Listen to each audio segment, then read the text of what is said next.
De la presse, il y a la dame avec la robe à fleurs là. Non mais celui-là pour ici,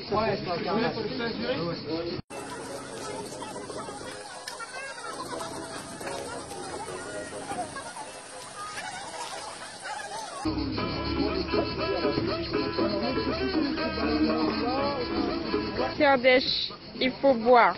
Ok, merci. Ah ouais, la pièce, par contre, ça c'est important aussi.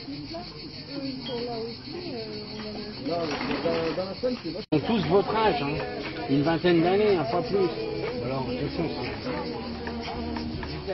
sont là pour des années à apprendre, tout jeunes comme vous. On est chaud là, on est chaud.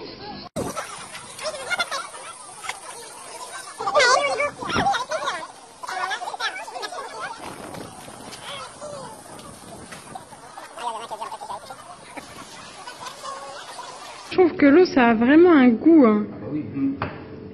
Et je le sais quand c'est du robinet, des fois il veut me faire croire. Mais ça c'est parce que l'eau elle est potable, tu vois, tu peux la boire.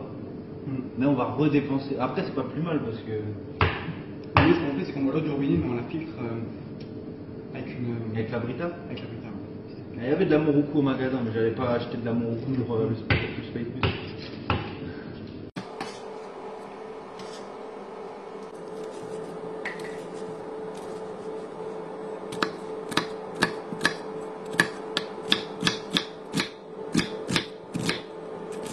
En fait, il y a des expériences, enfin, hypothèse, c'est du coup une part propagation des ondulations qui passent, Dans l'espace. qui font.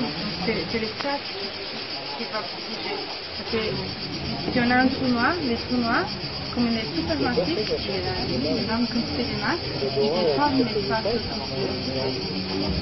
Et quand on a deux trous noirs, donc il y a l'espace-temps qui est déformé là, l'espace-temps qui est déformé là, qui commence à tourner en...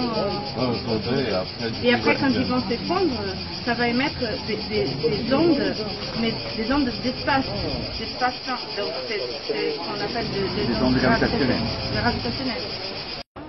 Ça, c'est pas une planète, on va dire. Planète. Non, planète, pas planète. Ouais. C'est pas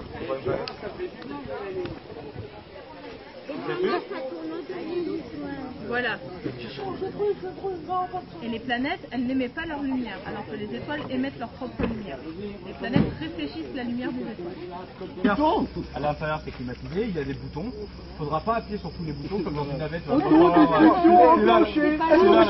c'est ça. On est solidaires, c'est génial pour soi. Non, quand on est ensemble. Justement, les métiers, le principe, c'est de communiquer.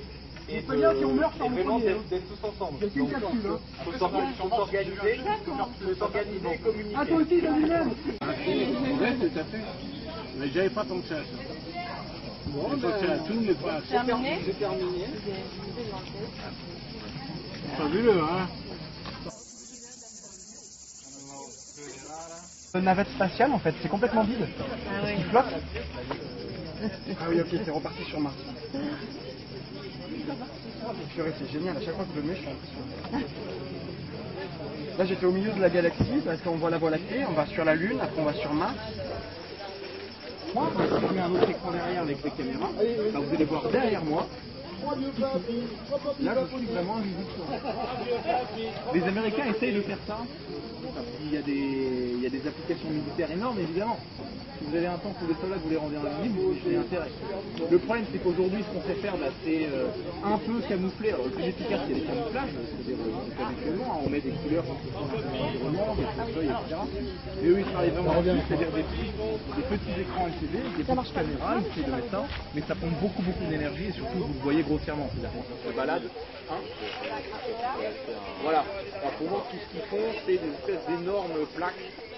C'est le découper un peu à la forme des tanks et le mettre sur les côtés. Mais en fait, tu vois que c'est artificiel, tu as aussi la réflexion du soleil, donc tu vois parfois c'est un peu comme un miroir, donc tu vois un gros truc, comme un miroir, quoi. Donc on voit le soleil qui se réfléchit, donc c'est très visible.